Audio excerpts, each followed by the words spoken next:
Welcome to the Small Business Evangelist radio show, the show that brings you candid interviews, case studies, and cross-industry insights to help you accelerate your own small business success. Here's your show host and small business evangelist, Jack Schoenberger. Welcome, everybody. Today's interview is with the principal consultant at Simpatico Consulting, Christopher Dube. Chris, welcome to the show today. Starting off, I'd like to just have you tell me a little bit about Simpatico Consulting and what you guys do for your clients there, and who are the people you're really trying to help. Yeah, I appreciate that, Jack. Thanks for having me on today. I think what you're doing is great, getting stories out there of people that are 99% of the businesses in this country, getting those stories out to other people that are thinking about doing that same thing or in the process, and could be coming up against some obstacles is pretty important. So I appreciate you having me on to share my story.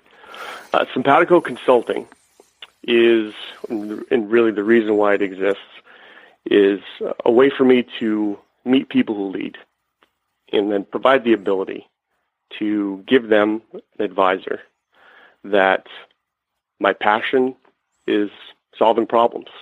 And it's solving problems in a unique way so that they benefit with their business. And it's really around the management of resources inside of any business. And one of the many reasons that a company has success over the long term, or they have some troubles. And that's usually around three things: time, money, and people.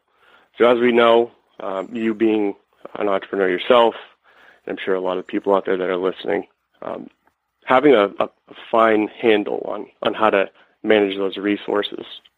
In most cases, when you're inside the storm and you're trying to make sure that everything is functioning correctly and be the most efficient, productive, and profitable entity that you can, some of those objective points of view can slip out of focus a bit. So where I come in is give them the gift of time, my time to come in, look at things from their perspective, from an objective point of view, and find a common thread so that at the end of the day, we can take their ideas on issues that we uncover together collaboratively and build a plan, build a solution, a direction, a path that will get them to achieve their vision. Because whether it's my business or someone else's, we all do this for a reason. What is that why? And that's the most important thing to me, so that at the end of the day, they can achieve realizing their vision and end up building their best business along the way. That's really what it is that I do. So, great. Now, what's your ideal client? Do you have a sweet spot that you're looking for? Who you try to help? In most, I mean, my business is about 90% referral. So really, I go and try to partner with what I would call day one advisors. So the people that were involved in the situation with helping to build that entity, with that visionary, that entrepreneur, such as an attorney, a CPA, a venture capitalist, those type of people that really helped build the infrastructure that companies had success on. And then from there, those people, because they're busy as well running their businesses, I provide them a resource, a trusted advisor. And everything I do is based around trust, value, and the ability to have a reliable something there that will help no matter what the business type is. My main focus for the business is in the tech and construction worlds. I've kind of taken on this task to bring those two completely opposed, diametrically opposed industries together because of many reasons. And we can talk about some of that stuff a little bit later in a different time. But at the end of the day, it doesn't matter what type of business it is. Every business is made up of people. And that's my focus, to help people understand what's going on inside their business and provide the resources that they may need. So if it's a restaurant, I'll still go and help them out. My main focus and my main goal, my mission, if you want to call it that, is to bring the tech and construction worlds together so that at the end of the day, everything that grows in our infrastructure, whether it's local, nationwide, or global, has the ability to benefit from the power that those two industries have when you combine them and they're speaking the same language. That's awesome. I know that when we were communicating before the interview and you were sharing a little bit about your background, it really gave me started to give me a better perspective on how you really can come in at the 30,000 foot level and an objective standpoint and kind of look at it. Can you tell me a little bit about your journey? Where you started, how you got the entrepreneurial bug, and how you got to where you are today? Sure. Yeah, I'd love to. I didn't really realize some of the unique aspects of my story until you start really talking to other entrepreneurs and asking them how they got into it and where they started. If someone were to ask me the date in which I decided to become an entrepreneur, I would have no idea what that answer is. And it's mostly because I grew up in an entrepreneurial family. So at a very young age, I saw my dad and my mom operating a household with, you weren't going to work for someone else, you were going to work for yourself. So really it's that mentality of way back when you're leaving the house, you really have to produce and have that top of mind, that mindset that you're going to succeed and there wasn't really going to be any barriers there. And if there were, you had to find a way to get through them, whether it was going over, under, or through. There had to be a way for you to overcome the obstacle. So, my parents started a shoe manufacturing company. Actually, it started with my grandfather. He started the first rendition of the family business. And that was probably back in the 50s or 60s. I'm originally from Maine, so back in that time, Maine was known as a pretty industrial and manufacturing-rich community. They used a lot of resources for getting electricity and having a lot of the materials that were necessary to build quality products, American-made. And so from that, my dad joined him at a young age. Then my grandfather left the business. My dad was able to take advantage of a great opportunity with their largest client, sell that company, and then start a new one. And that situation happened all the way up until what we have now, which is our third generation shoe manufacturing company, with my dad being the president and my brother being the vice president and head of marketing. So the company itself is a family-run, third-generation, American-made shoe manufacturing company that produces quality products in the United States. They've had a lot of success, and I'm very proud of what they've accomplished. And from a young age, seeing that and seeing them have that type of success and how hard they work, it's always kind of been ingrained in me to want those same things.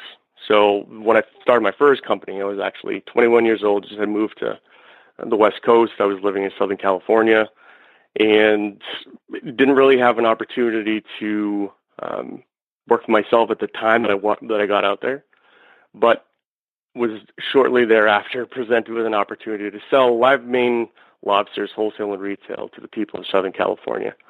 So I said, you know what, I'm not doing anything else. I'm working as a part-time personal trainer in a gym out here, so why not? I just started having conversations. And I think that's the most important thing if you're going to start a business, is just, if it's really something that's interesting to you, you should talk to people about it.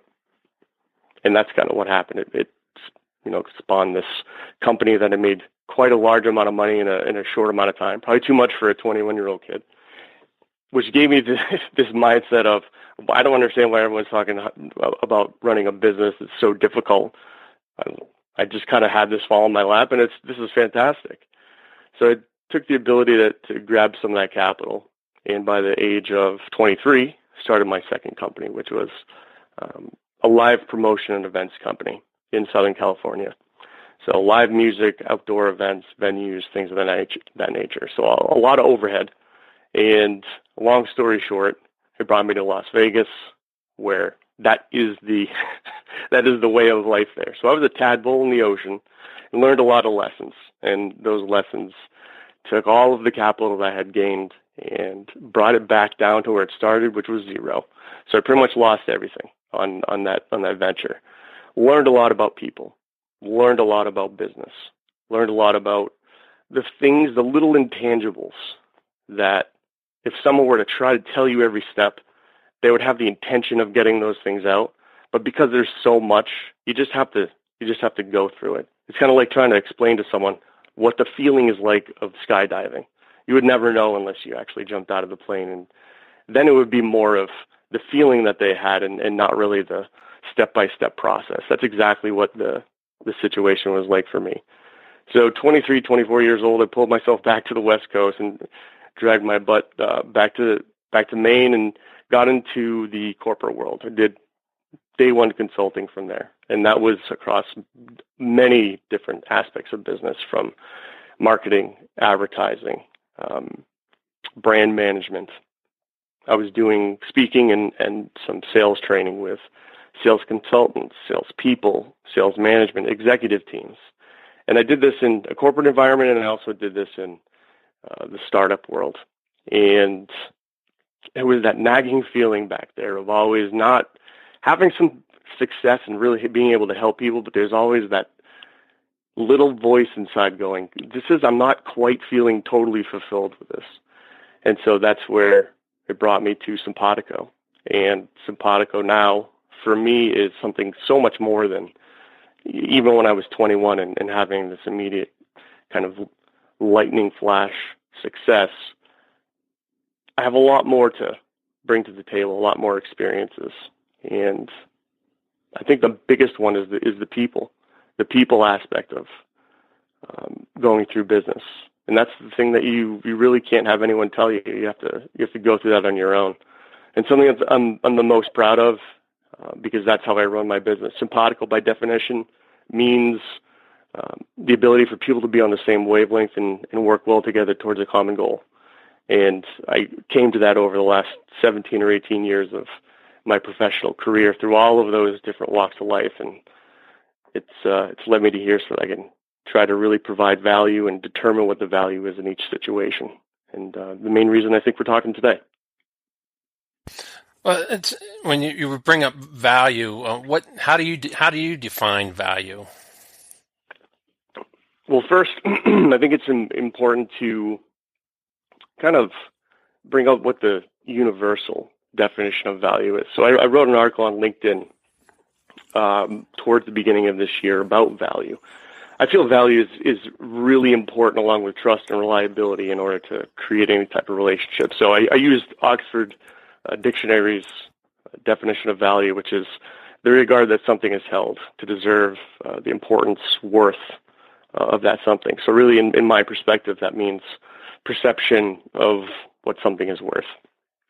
Now, to me, for something that's so highly regarded and talked about so often in business, for it to have an ambiguous meaning and kind of this cloudy definition, I wasn't okay with that. So I created my own definition. And my own definition of value is the tangible dynamic realized at a time of true need. So what does that mean? What that means is there's always something missing in some instances and situations, whether it's personal or professional. In my case with consulting in Simpatico, it's a professional something, a question mark. And if I can understand where people are coming from in not being able to see that question mark or that gap inside of their business or their business plan or whatever type of process it is, the value that I bring to them at a time of true need is the ability to see where they're coming from, show them a different perspective, and then have them say, wow, that's fantastic. That's an actionable thing that we can put in, and this is the exact right time to be hearing this. Thank you. That, to me, is the definition of value. Okay, that makes all the sense in the world to me. So now that you've defined it, how do you and how does Simpatico Consulting bring value to your clients and partners? Yeah, there are many different ways. It's very situational. So when I'm working with clients, I'm working with, first and foremost, people, not a client or a business or the issue. I'm working with people to solve problems in their business. So what I have to do is I have to see what they see, the why behind it's a problem. Why is it a problem, or why is it not a problem? And that differentiates greatly between the way that they see it and the way that I could potentially, or even anyone else for that matter. Listening is a true skill in what it is that I have to try to reproduce and be consistent with on a daily basis. And the way that they see it sometimes differs from the way that I see it. So what is the tying factor there? It's funny, Dr. Phil had a quote, and I know I'm quoting Dr. Phil now, that there is no reality. There's only perception. So identify the filters through which you view the world. And what that means to me is, if I can do that, if I can perceive what it is that they're using in order to come to a conclusion, and then I can start to find that missing valuable piece to help them progress their situation in a positive manner, that to me is delivering value. Whether they decide to implement it or not, which is something that I give them that choice inside of our time together. I try to distinguish my consultancy firm and the time that I spend with the people that I meet differently than other consultancies. I'm willing to spend up to 5 hours with business owners and leaders to try to dictate what it is that's going on and to get a real working sense of, do we work well together? Are we on the same page? And I do that at no charge. After that, and we have ideas that are brought from the air above us down to a real working plan on paper, I give them the ability to say, we can do this ourselves. And what I'm trying to do is cause that connection, to show them that I'm not just there to charge them by the hour or by the project on a retainer or something of that nature, but more of every opportunity to get in contact with someone is an opportunity to connect, to create a relationship, which at some point will produce the things that will benefit both of us. The holistic currency, I guess you could call it in quotes, is the first thing that I'm always paid in. And then after that follows the financial aspect of the relationship. So that is really how Simpatico and I deliver the value. Perception is reality. You have to understand what that is from them, and then how can I look at things just by a little different angle in order to give them a perspective maybe they hadn't thought about before. Have you ever gone into a business and during your process, have your clients had an aha moment as far as you help them understand that what they thought the true value they were bringing, that they were actually bringing a whole other level, a whole other means or of bringing value to their clients? Have you been able to help clients identify that? Yeah, it's great that you bring that up, actually, Jack, because that's a win, right? I mean, in any situation, when you're dealing with issues around dealing with critical resources and managing those resources, I mean, people look at time and money as commodities, but you can't buy time with money, and they're only finite things that we have. So how do you manage those things and not treat them as commodities? Same thing with people. There's only a finite amount of people that either believe what it is that you believe and will work for you and produce the things that you want to produce. So those things really need to come into play. And when we're talking, that's what I'm trying to get to first and foremost. Maybe it's something that they just skipped over, they thought about, or had brought up in a previous brainstorming session, and it just slipped through the cracks somehow. If I can help them get back to where they were, my main purpose is to allow a really easy way to go from where they are to get to where they want to be. And they may have already found that before we spoke. If I can bring that back to them, then that's a win. And if outside of that they haven't thought of something that may have come up, we'll implement a plan in order to make sure that it's the most simplistic way for them to get success and to make that journey from where they are to where they want to be. So once you help your clients identify that, do you have a set of partners that you use then that can help them implement, or do you actually do some of those services for them? How does that part of it work whenever you actually find the things that need the action items that need to happen? Yeah.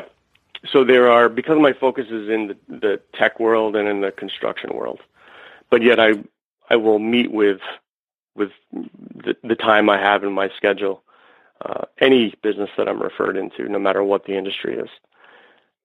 Where I start to use and vet partners is extremely important, because I want to know that if I'm going to be helping a restaurateur, or I'm going to be helping someone that's developing a commercial lending institution for commercial real estate development, and they're just starting out, I want to make sure that I'm able to connect them with the resources that can deliver what it is that we put down in that plan. So I vet partners all the time. Like I said in the very beginning, Simpatico is really a way for me to meet some of the most interesting people probably in the world and in the United States. It gives me the ability to find and speak with people who lead businesses, organizations, and sometimes who just are leaders but aren't part of those situations. And everyone has a specific something that they can bring to the table of a positive nature for someone else.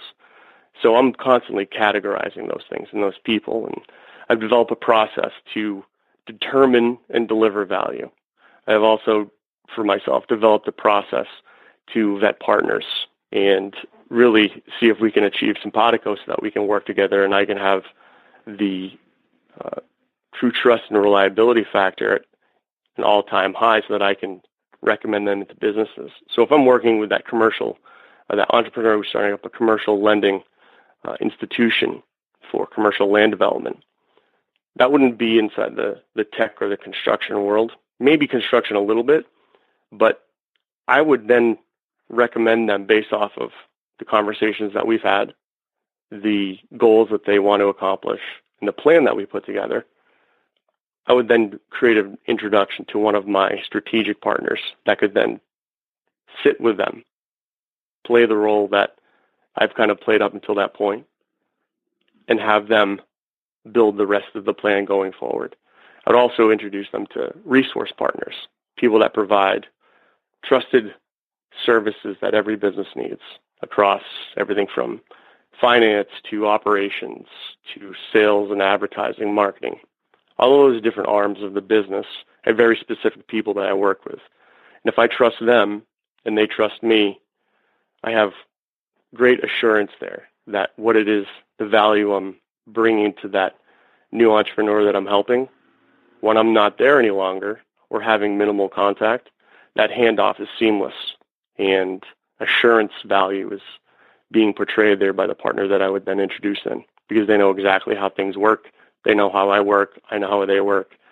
And really, there's no drop-off in communication or the ability to transfer from stage 1 to stage 2 and so on until that vision is accomplished. So I take that very seriously, and it's very important to my business model and to any client that I come across. That's fantastic. Have you ever had a client that turned into a partner? Yes, actually, I have. And that situation is kind of a perfect proof of concept, right? If you want to parade that around on a billboard that hangs above your head. But that is the premier situation when someone that you've helped or you've trained in some aspect goes on to start their own thing and have success, and then come back and say, "Hey, I want to start helping you help more people like this." How do we do that? I had a gentleman that I trained, I would say, probably 6 or 7 years ago, out of the Boston area. A fantastic kid, really, really smart, had all the drive in the world. And just 2 years ago, I got back in contact with him just to see what he was up to. And he had started a business in that same space that we had first met in, having great success. And he is now involved in the process of Simpatico, and a resource that I could then tap him on the shoulder and say, "Hey, I need you to kind of run with this, and here's the situation." And we would have to say no more than that. He would know exactly where we're going from there. So that's a huge compliment to him and the process, and something of why I try to stick to that same process over and over again, because it really does work and everyone benefits in the end. Well, I think not only that is as an example of success, but I think just that most of your business comes from referral. I think that speaks very highly of the value you're providing, to your clients. So, congratulations on that. If you had, with the people that are listening and realizing it, a lot of business owners, entrepreneurs, what would be like the one thing that you would like to share that they can take away from this as kind of like an actionable aha moment for them? Yeah. I would say that connect the common threads to produce uncommon results. That is the key to not only professional relationships, but also personal relationships. Scott Dinsmore, who is the founder of Live Your Legend,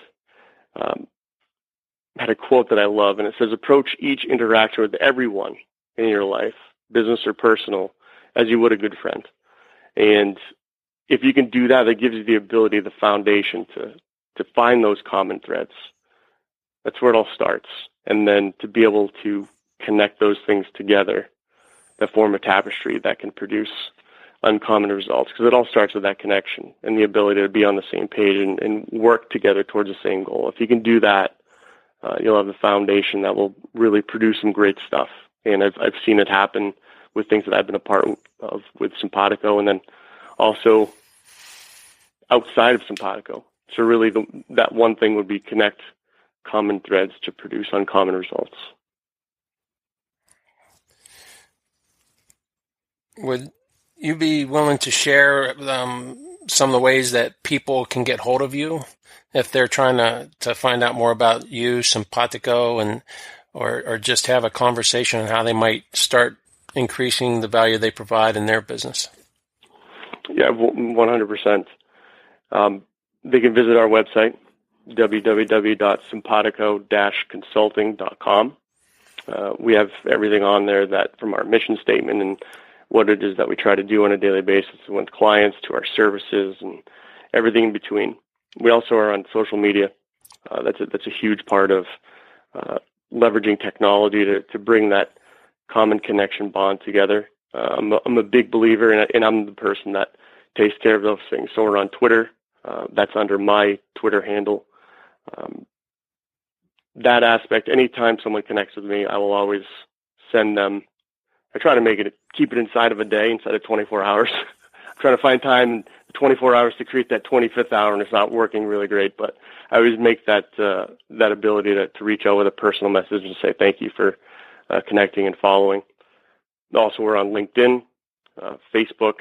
So there are multiple avenues in order to connect with us, and not just on a one-to-one consulting basis. I would consider those private services with executive teams or businesses or even entrepreneurs on a one-to-one basis. I spend a lot of time inside of co-working centers and working one-on-one with entrepreneurs that are at the ground level. But we also offer group services, and what a group service would be a keynote engagement. I've done that also, spoken at seminars, done training seminars, multiple ways for us to make that connection. And I always say, anyone tries to get in touch with me, any way that I can help you, I will.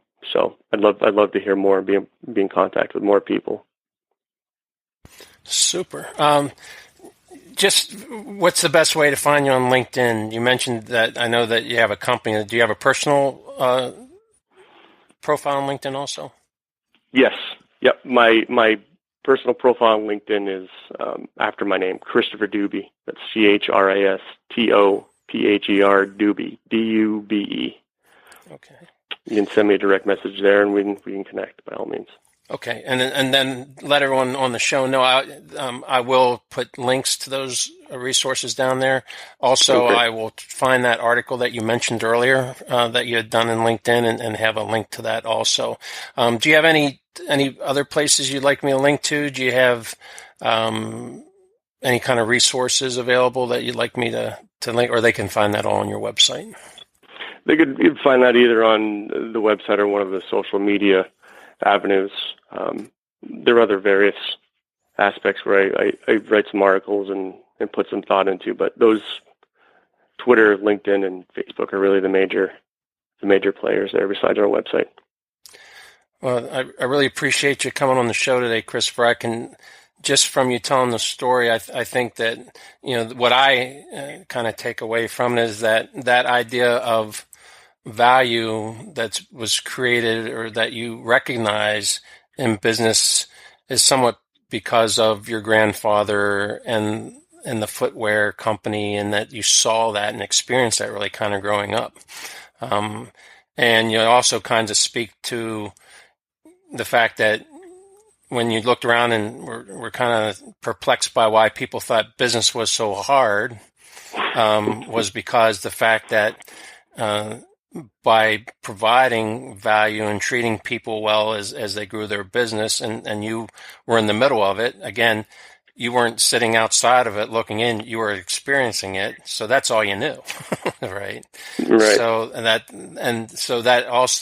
that value, I think, actually became really an innate part of you. So I think that makes you uniquely qualified, to go out there and share that. And that's why, when I listen to you, I can feel your passion about that. And I think that's part of how you grew up. And, kudos to your family for that, and makes me, excited to help share your message here, so more people can experience that, hopefully, and firsthand. Now, do you only work in the Boston, greater Boston area, or do you take clients outside of Boston?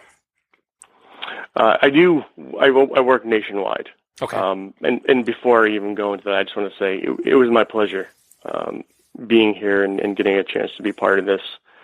I try often not to talk too much about myself and my background. I want to make it about the client and the whys of us meeting. But I really do appreciate the effort and energy and ability really to create a media avenue to have entrepreneurs and people that do this every single day for themselves and for other people and their families to talk about their stories. That's something really powerful and valuable to me. So I want to say thank you to you as well, Jack.